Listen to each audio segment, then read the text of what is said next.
There used to be one thing that was a constant every year in the NFL offseason, is the Washington Redskins would be the fucking champions of free agency every damn year. They're going out there and signing the Bruce Smiths and the Deion Sanders of the world. They're signing guys, who else am I forgetting? Like Dana Stubblefield. And then, of course, how could we forget Albert effing Hainsworth? Like these guys, year in and year out under Dan Snyder, used to sit there and go try and buy a team every year. And it always failed. And yet they would continue to do it for years.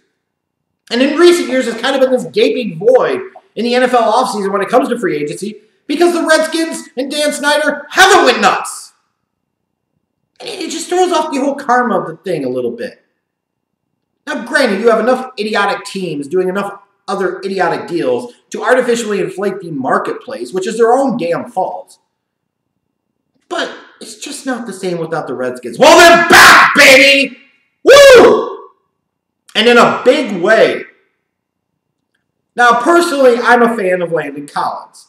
I think he's a very good NFL player. He's a very good in-the-box safety. But again, let me emphasize, he's a very good in-the-box safety. He is not some dynamic playmaker. The past couple of years haven't been quite the same as his Defensive Player of the Year caliber season from a few years back.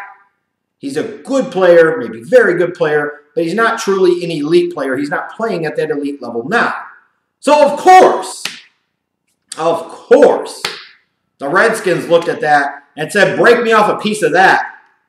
Let me hit you off for 6 years, $84 million. $45 million guaranteed in the first 3 years. What the fuck is going on here? $15 million for a goddamn in-the-box safety, big name or not. That's insane. Insane. And you thought it was stupid for the Giants to not put a franchise tag on them, which would have been, what, 1 year and like $11.5 million, all the while they acting like they can't afford that. They choose to pay washed-up Eli Manning $20+ million, which is ridiculous on so many different levels. Now you've got the Redskins going way above and beyond, and based off of how early this deal actually happened, how many bidders or teams do you really think were in the marketplace for Landon Collins that would even have approached this level of contract for this type of dude? This is, again, sounding like another example of the Washington Redskins bidding against themselves so that way they can pound their chest and talk about, oh, look at this big flashy signing, this big new name that we've got, all the while ignoring the fact that their team's going to suck. We've already got a bunch of cap money tied up into fucking Alex Smith, who's not going to play, may never play again.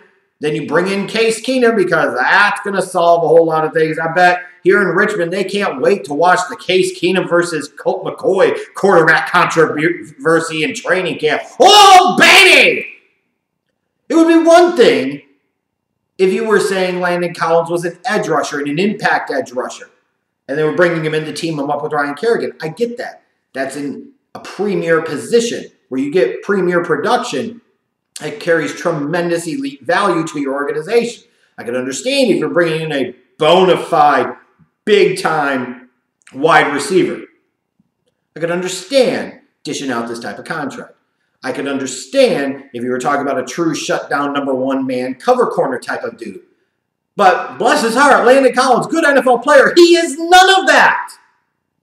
He is none of that. The Redskins basically made a signing to try and trick everybody into thinking that they were moving the needle, and no needle has been moved at all. Absolutely none. They have holes in a lot of different places on this roster, and this is just a massive overpay.